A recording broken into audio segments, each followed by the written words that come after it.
In this video, you will learn how to set up the printer for printing reports and templates, and how to use this printer for wildcard reports. Before proceeding, some prerequisites have to be met. You must have the printer installed locally, connected to the computer, and have at least one print template created. To set up an A5 printer, navigate to the Hardware Connector Report Printer Setup page in Business Central. Click New and input A5 as printer ID and printer name in a new line. A5 is the name of the printer installed locally. Change the paper size to A5 paper. As a result, this printer name becomes available in the printer selection so that anyone with a locally installed printer called A5 can use it.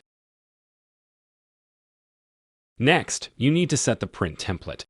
Navigate to the Print Template Output Setup page in Business Central. On a new line, insert Z420T price big rect in the Print Template field. Insert label Zebra ZD420 in the Output Path field. As a result, all printing with this template will be performed by a locally installed printer called label Zebra ZD420. Next, you need to set up the Zebra printer to print price labels for all registers. Navigate to the Report Selection Retail page in Business Central.